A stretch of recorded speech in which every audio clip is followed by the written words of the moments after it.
The Coconino Panthers started out with a bang. Led by head coach Bill Epperson, they won the Class AA state championship in 1968, their first full year of varsity competition. By 1970, that first generation of champions had graduated, and the Panthers were struggling. 3 straight losing seasons set the Cats to the middle of the pack of the AA North. The 72 team finished 4-5-1, and when 73 rolled around, there was no reason to think anything would be different. The offensive line was undersized and inexperienced. All conference players like Ray Sinjani had moved on. Their junior quarterback, Ray Smith, was more comfortable using his feet than his arm. The safe pick to win the North was Winslow, who always seemed to have the Panthers' number. There was no reason to think anything special would happen in 73. Even by mid-season, there was little optimism from Coconino. They were 2-2-1, having lost to Flag High in the opener and a tough division game to Winslow. Having battled injuries and the flu in the first half of the season, the Panthers were healthy and looking to finish strong. Starting with a strong homecoming performance against Coolidge, they began to string wins together. They put up plenty of points, but it was their stingy defense that cemented their wins, giving up just 2 touchdowns in a 4-week span.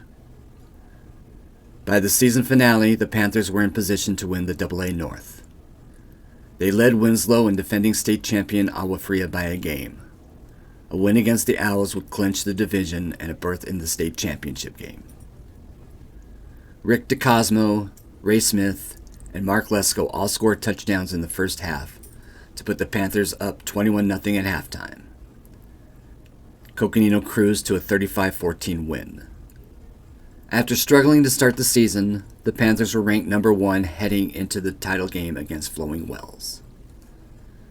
While the Caballeros got on the board early with a field goal, that tough Coconino D shut them down the rest of the game. Touchdown catches by DeCosmo and Brent Call were enough as the Panthers won 14-3.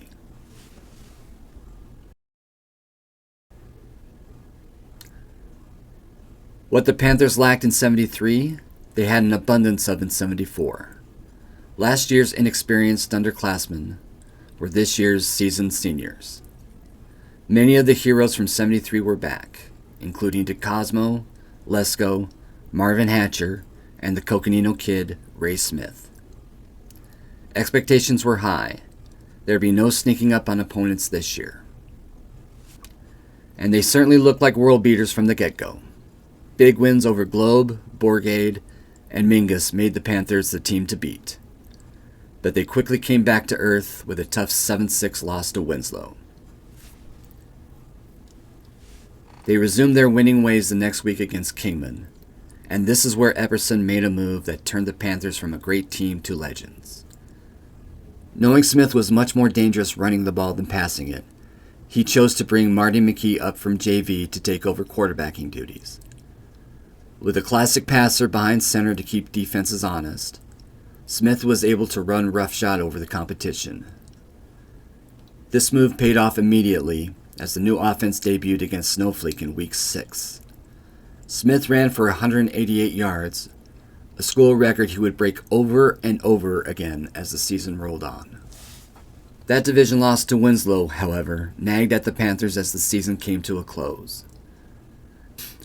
Big wins over the likes of Holbrook and Tuba City brought their record to 8-1, but by the final week of the season, they were in a 3-way tie with Snowflake and Flag High. This would be the first time in their rivalry with the Eagles that the game would decide not just the city champion, but the division title and the chance to go to the state championship game. Though the score was tied at halftime, Coconino came out in the second half determined to run the ball down the Eagles' throats. Smith gained 205 yards, the Panthers won going away, and Coconino would be playing for their 3rd championship in 7 years. Smith saved his best performance for last, as the Panthers played Douglas in the title game. He ran for 247 yards. Coconino rolled up a 21-0 lead going into the fourth quarter, and they held on to win the title 21-14. They went 10-1. A failed 2-point conversion against Winslow is all that stood between the Panthers and perfection. Bill Epperson was named Coach of the Year. Ray Smith was Player of the Year in just about every publication devoted to Arizona high school football. It's been nearly 50 years since that final championship. It's imperative for today's Panthers to remember that the players on those title teams walk the same halls. They play in the same stadium. They trained on the same fields. They bled red and black. Epperson is still a presence around the program, over 40 years since he stepped down. Coconino is a close-knit family with a proud tradition. And today we celebrate that tradition as part of the Flagstaff Sports Foundation's Hall of Fame class of 2023. Panther Pride.